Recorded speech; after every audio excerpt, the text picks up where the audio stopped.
ಒಳಗೆ ಐತೆ 50 ಲಕ್ಷ, ಆದರೆ ಓಪನ್ ಮಾಡಂಗಿಲ್ಲ. ಅಕಸ್ಮಾತ್ ಮಾಡಿಬಿಟ್ರೆ ಇಡಿ ಐಟಿನವರು ಕವಚ ಹಾಕಿಕೊಂಡು ಬಿಡ್ತಾರೆ. ಹುಷಾರ್.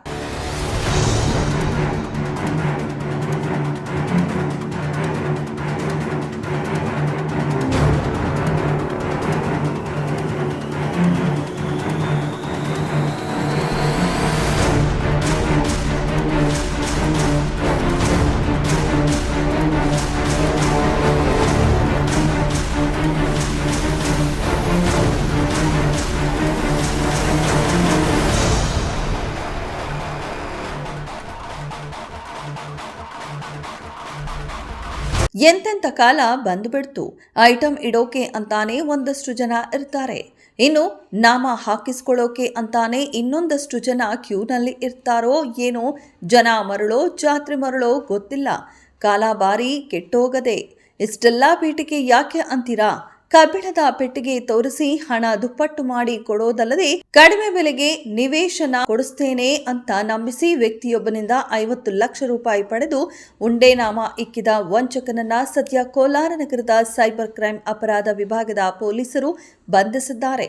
ಇನ್ನು ಆ ಕಿಲಾಡಿ ವಂಚಕ ಯಾರು ಅನ್ನೋದನ್ನ ನೋಡೋದಾದ್ರೆ, ಆತ ನಗರದ ಕಾರಂಜಿ ಕಟ್ಟೆಯ ನಿವಾಸಿ, ಮಾಜಿ ನಗರಸಭೆ ಅಧ್ಯಕ್ಷರು ಆಗಿದ್ದ ರಘುರಾಂ ಅವರ ಸುಪುತ್ರ ನಾಗೇಂದ್ರ ಪ್ರಸಾದ್ ಎನ್ನಲಾಗಿದೆ.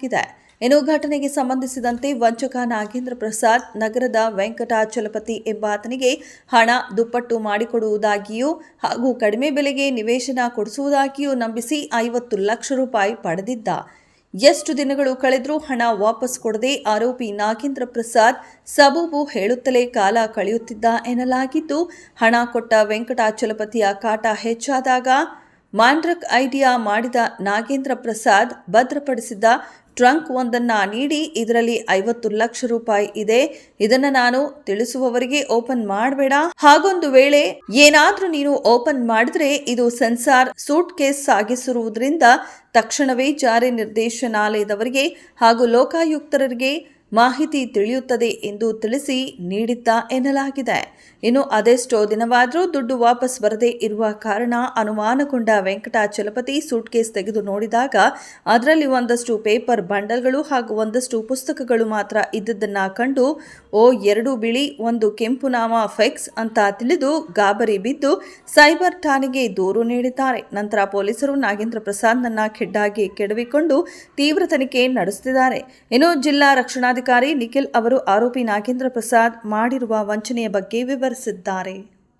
ಕೋಲಾರ ಸೆನ್ ಪೊಲೀಸ್ ಠಾಣೆಯಲ್ಲಿ ನಾವು ಒಂದು ಚೀಟಿಂಗ್ ಪ್ರಕರಣವನ್ನು ದಾಖಲು ಮಾಡ್ಕೊಂಡಿದ್ದೀವಿ. ಈ ಒಂದು ಪ್ರಕರಣದಲ್ಲಿ ಆರೋಪಿಯಾದ ನಾಗೇಂದ್ರ ಪ್ರಸಾದ್ ಅನ್ನೋ ವ್ಯಕ್ತಿ ಕೋಲಾರದಲ್ಲಿರುವ ಕೋಲಾರ ಮೂಲದ ಒಬ್ಬ ವ್ಯಕ್ತಿಗೆ ಸುಮಾರು 50 ಲಕ್ಷ ರೂಪಾಯಿ ವಂಚನೆಯನ್ನು ಮಾಡಿದ್ದಾನೆ.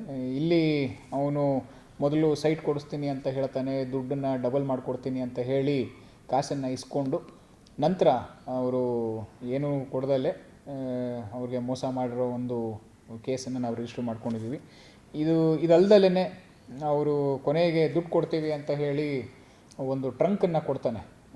ಯಾರು ವಿಕ್ಟಿಮ್ಗೆ ಟ್ರಂಕನ್ನು ಕೊಟ್ಟು ಇದರಲ್ಲಿ 50 ಲಕ್ಷ ರೂಪಾಯಿ ಇದೆ, ಅದನ್ನು ಸೀಲೆಲ್ಲ ಮಾಡಿದ್ದೀನಿ, ನಾನು ಯಾವಾಗ ಹೇಳ್ತೀನೋ ಆವಾಗ ಓಪನ್ ಮಾಡು, ಅಲ್ಲಿ ತನಕ ಓಪನ್ ಮಾಡಬೇಡ ಅಂತ ಒಂದು ವಿಚಾರವನ್ನು ಹೇಳಿ ಒಂದು ಟ್ರಂಕನ್ನು ಅವನಿಗೆ ಹಸ್ತಾಂತರ ಮಾಡಿ ಹೋಗ್ತಾನೆ. ನಂತರ ಈ ಟ್ರಂಕನ್ನು ತೆಗೆದು ನೋಡಿದಾಗ ಬರೀ ಪುಸ್ತಕಗಳು ಇರ್ತವೆ, ಬೇರೆ ಏನು ಇರೋದಿಲ್ಲ. ಇದೇ ರೀತಿ ಅವರು ಹಲವಾರು ಮಂದಿಗೆ ಕೋಟ್ಯಾಂತರ ರೂಪಾಯಿ ಫ್ರಾಡನ್ನು ಮಾಡಿದ್ದಾರೆ. ಅದೇ ನಿಟ್ಟಿನಲ್ಲೇ ನಮ್ಮ ತನಿಖೆಯನ್ನು ನಾವು ಮುಂದುವರಿಸ್ತಾ ಇದ್ದೀವಿ. ಇನ್ನೂ ಬರುವ ದಿನಗಳಲ್ಲಿ ಬೇರೆ ಬೇರೆ ಏನು ಜಾಲಗಳಿದ್ದಾವೆ ಅದನ್ನೆಲ್ಲವನ್ನು ಪತ್ತೆ ಮಾಡಿ ಇವರ ಮೇಲೆ ಕಾನೂನಾತ್ಮಕ ಕ್ರಮವನ್ನು ನಾವು ಕ್ಷಿಪ್ರವಾಗಿ ಮತ್ತು ಬಲವಾಗಿ ತಗೊಳ್ಳೋ ಒಂದು ನಿರ್ಧಾರವನ್ನು ತಗೊಂಡು ಮುಂದುವರಿಸ್ತಾ ಇದ್ದೀವಿ ನಮ್ಮ ಇನ್ವೆಸ್ಟಿಗೇಷನ್. ಯಾರೇ ವಂಚನೆಗೆ ಒಳಗಾಗಿದ್ರೂ ಖಂಡಿತವಾಗಲೂ ನಮ್ಮ ಸೆನ್ ಪೊಲೀಸ್ ಠಾಣೆಗೆ ಅಥವಾ ನಿಮ್ಮ ಲೋಕಲ್ ಪೊಲೀಸ್ ಠಾಣೆಗೆ ಅಥವಾ ನಮ್ಮ DPOಗೆ ಬಂದು ನಿಮ್ಮ ಕಂಪ್ಲೇಂಟನ್ನು ಕೊಟ್ಟು ನೀವು ಹೋಗಿ ಅದನ್ನು ನಾವು ಖಂಡಿತವಾಗ್ಲೂ ಇನ್ವೆಸ್ಟಿಗೇಟ್ ಮಾಡಿಸಿ ಏನು ಕಾನೂನಾತ್ಮಕ ಕ್ರಮ ತಗೋಬೇಕು ಅದನ್ನು ತೊಗೊಳ್ತೀವಿ.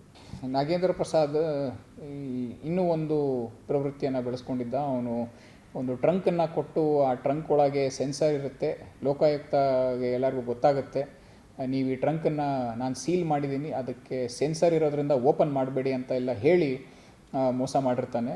ಆದರೆ ಈ ಟ್ರಂಕಲ್ಲಿ ತೆಗೆದು ನೋಡಿದಾಗ ಕೇವಲ ಪುಸ್ತಕಗಳಿರುತ್ತೆ, ಅದರಲ್ಲಿ ದುಡ್ಡೇನು ಇರೋದಿಲ್ಲ. ಈ ರೀತಿ ವಂಚನೆಗಳನ್ನು ಅವನು ಮಾಡ್ಕೊಂಡು ಬಂದಿರ್ತಾನೆ.